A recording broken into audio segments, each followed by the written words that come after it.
हमारे YouTube channel चिंतन institute of education में आपका फिर से स्वागत है।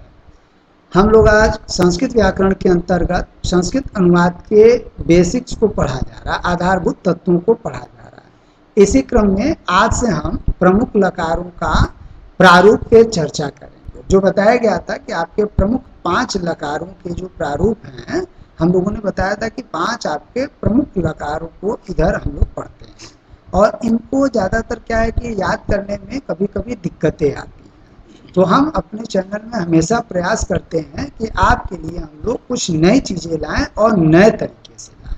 तो आज हम लोग प्रारूप के ऊपर कि जो ये 5 प्रमुख लकार हैं, लट लकार, लंग लकार, लोट लकार, लिट लकार और विधिलिंग, इसके प्रारूप कैसा होता है, इसके प्रारूप को अगर आपने तैयार कर लिया तो कभी भी, मेरा पूरा विश्वास है कि आप भूलेंगे।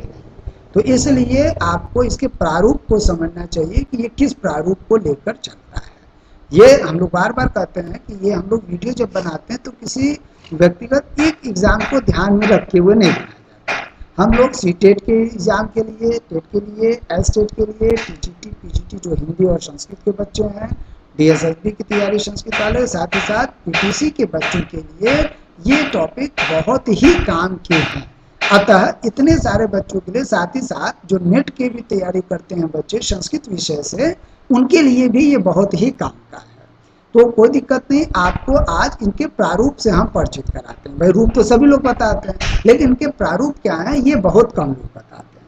तो आज हमारे इस YouTube चैनल चिंतन इंस्टीट्यूट ऑफ एजुकेशन में आप इसके प्रारूप से परिचित होंगे। आइए देखा जाए, और अगर ये वीडियो अच्छा लगता है तो इसे सब्सक्राइब और शेयर अवश्य करिएगा। आइए देखते हैं हम लोग। तो प्रमुख लकारों का प्रारूप। तो प्रमुख लकारों के प्रारूप में सबसे पहला बताया गया लट लकार, जिसे हम वर्तमान काल के रूप में प्रयोग करते हैं। इसके पुरुष में किस तरह से रूप चलते हैं, एक वचन में कैसे चलते हैं, द्विवचन में और बहुवचन में, ये इसका प्रारूप है। अगर आपको प्रारूप आपने 1-2 बार मेहनत करके तैयार कर लिया तो जान लीजिए कि फिर आपको इसको लगाने में, इसके मेन रूप हैं आपको, इसी के साथ साथ प्रारूप के साथ साथ इसके रूप किस तरह चलते हैं, इसको हम दोनों को एक साथ लेकर के आए हैं, ताकि अगर आपको यहाँ पर कहीं दिक्कत हो तो आपको यहाँ से एकदम तैयार हो जाए। तो एक पट धातु के रूप के आधार पर इसके प्रारूप को और इसके रूप को कैसे बदलता है वह हम आज देखेंगे। आइए देखा जाए देर न करते हुए। तो सबसे पहले प्रथम पुरुष में और एक वचन से द्विवचन बहुवचन कैसे चलते हैं, ती, त, ती, सी, थ, थ, आमी, जैसे इसको लोग आमी के रूप में पढ़ते हैं, आव, आम, आ की मात्रा के साथ मी आपका आवह और आम। और अगर दिक्कत यहाँ पर, इस प्रारूप को अगर आपने हमारे वीडियो को कई बार देखिए और प्रारूप को याद करने की कोशिश करिए, एक बार तैयार हो जाएगा तो फिर यहाँ दिक्कत नहीं होगा। आइए इस रूप से मिलाते हैं। तो जैसे हमने कहा ती, पठती, अब देखिए यहाँ पे पठ धातु आपकी आ गई, पठती, पठतः, देखिए दूसरे रूप में पठतः, केवल तह लाना है और आपको, यानी केवल धातु, अधिकतम जो धातु रूप है इसी पैटर्न पर आपके चलते हैं।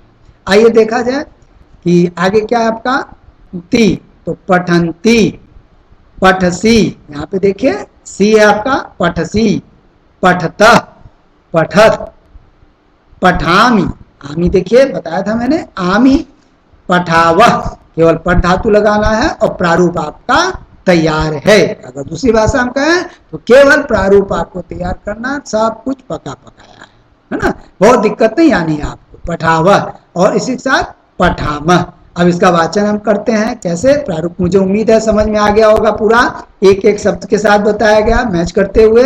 आइए देखें, वाचन करते हैं। पठती, पठता, पठंती, पठसी, पठथा, पठत, पठामी, पठावा, पठामा। है ना आसान। तो केवल आपको प्रारूप तैयार करना, उसके आगे उस धातु के क्या करना है, लिख देना है, आसानी से आपका तैयार हो जाएगा। तो उम्मीद है कि इस प्रारूप को आप नहीं भूलेंगे। आइए हम लोग अब एक दूसरे प्रारूप की तरफ चलते हैं। तो दूसरा जो आपका प्रमुख लकार है वह लंग लकार है, जिसे हम भूतकाल के रूप में प्रयोग करते हैं। इस लकार को भूतकाल के लकार के नाम से भी जाना जाता है। तो आइए इसके प्रारूप को देखते हैं।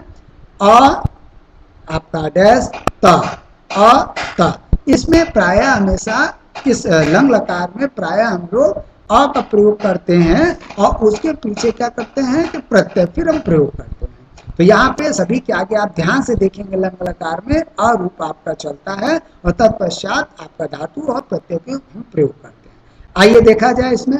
तो त, अ डैश ताम, अ डैश, यहाँ डैश का मतलब आप वहां पर धातु को भरेंगे। अ न, फिर अ डैश विसर्ग के रूप में है अ तम। अभी आप एग्जाम्पल देखेंगे तो समझ जाएंगे। अ डैश त, अ फिर डैश के रूप में आपका म, फिर आव, फिर आम।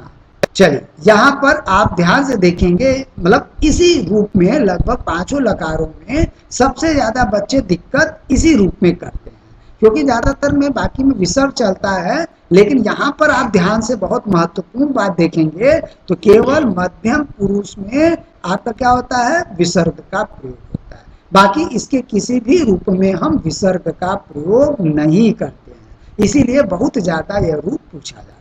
ज्यादातर लड़के क्या करते हैं, बाकी अपने तरीके से यूज कर लेते हैं, है ना। आइए देखा जाए अब इसी प्रारूप के आधार पर इसके रूपों का अध्ययन किया जाए, कैसे चलता है लंग लकार भूतकाल का। अपठत, अपठताम, देखिए यहाँ पे केवल पर धातु जोड़ना रह गया, प्रारूप है आपका बना हुआ, इसीलिए ज्यादातर लोग प्रारूप नहीं बताते हैं। हम लोग आपको याद करने के लिए, भाई जिनको याद करना हो तो कर ही लेते हैं, लेकिन कभी कभी ये गड़बड़ हो जाता है, तो प्रारूप से मैं प्रैक्टिस करने का कहता हूँ, प्लीज इसको प्रारूप से प्रैक्टिस करिए। पट धातु का फिर आपका क्या द्विवचन, अपठताम, अपठन, देखिए यहाँ पे पट केवल जोड़ दिया गया, फिर अपठ, अपठतम, अपठत, फिर अपठतम, अपठाव, अपठाम, देखिए अपठम, अपठाव, अपठाम। ये बहुत महत्वपूर्ण बात है। यही रूप आपका जो लंग लकार है, सबसे ज्यादा इधर एग्जाम में अगर इन चार प्रमुख लकारों में बात किया जाए, विधिलिंग को अगर छोड़ दिया जाए, तो इधर में आपके मैक्सिमम लंग लकार में लड़के गड़बड़ करते हैं। तो इसलिए कहाँ गड़बड़ करते हैं, एक तो विसर्ग का प्रयोग अनावश्यक कर देते हैं, दूसरा हलंत का आपको ध्यान रखना है कि किन किन जगहों पर हलंत आता है। तो ध्यान से आप देखेंगे तो यहाँ पे लगभग 1 2 3, यहाँ पर फिर 4 और उसके बाद 5 उत्तम पुरुष के आपके एक वचन में यहाँ पर इतनी जगहों पर हलंत आता है, बाकी कहीं पर भी हलंत इसमें नहीं आता है। तो ये आपको ध्यान देने वाली बात है ना। 1 2 3, यहाँ पे फिर आपका 4 और यहाँ 5 उत्तम पुरुष के एक वचन में 5, इन्हीं जगहों पर हलंत आता है, तो बाकी में हलंत नहीं आता है। तो आइए हम लोग देखते हैं कि आपको उम्मीद है ये आपके इसके वाचन किया जाए, पहले इसको देखा जाए। अपठत, अपठताम, अपठन, अपठ, अपठतम, अपठत, अपठम, अपठाव, अपठाम। तो ये आपके लंग लकार के रूप हुए। शेष तीनों रूपों का अध्ययन इसके बाद की वीडियो में हम लोग करेंगे। तो उम्मीद करते हैं तब तक, जब तक हम अगला वीडियो कल आपको सामने लेकर के आएंगे, तब तक आप इनके प्रारूपों को, हमारे वीडियो को बार बार देखेंगे और इन प्रारूपों को समझने की कोशिश करेंगे। और जब प्रारूप को समझ लेंगे तो कम से कम पर धातु से मिलती जुलती जो भी रूप है, अधिकतम लगभग इन्हीं पे आ जाता है, कुछ धातुओं को छोड़कर लगभग प्रारूप वही रहता है। तो अब आपको क्या है कि जब संस्कृत अनुवाद के आधारभूत तत्वों को हम अनुवाद के नियम बताएंगे, तो वहां पे इन चीजों की, आधारभूत चीजों की जरूरत पड़ेगी। यद्यपि वहां केवल 2 चार्ट की जरूरत पड़ती है, एकदम आसान तरीके से बताएंगे, कुछ अनुवाद करके भी बताएंगे, आपको आसानी से समझ में आ जाएगा। तो आइए हम लोग आज के प्रश्न पे आते हैं। आज का प्रश्न है, लट लकार आपको अपनी स्मृति शक्ति के आधार पर करना है, बताना है, देखना नहीं वीडियो को। लट लकार मध्यम पुरुष एक वचन का रूप क्या होगा, ये भी पूछा हुआ प्रश्न है। लट लकार मध्यम पुरुष एक वचन का रूप क्या होगा, यह आपको अपने स्मृति शक्ति के आधार पर खुद चेक करके बताना है, और कि आपने हमारे वीडियो को ध्यान से देखा कि नहीं। आप खुद अपने अनुभव को साझा कर सकते हैं कमेंट बॉक्स के थ्रू, तो प्रयास करिए कि खुद से लगाने की कोशिश करिए। चलिए आज के वीडियो के लिए इतना ही। अगर हम लोगों का यह प्रयास आपको अच्छा लगता है तो प्लीज हमारे चैनल को सब्सक्राइब अवश्य करिए, और अगर बहुत अच्छा लगता है तो आप अपने मित्रों को भी इस ज्ञान से वंचित नहीं करिए, ज्यादा से ज्यादा शेयर करिए। और अगर बहुत अच्छा लगता है तो आप लाइक भी करिए उसको। तो आज की वीडियो के लिए इतना ही, मिलते हैं कल हम लोग एक नए वीडियो के साथ, तब तक के लिए धन्यवाद।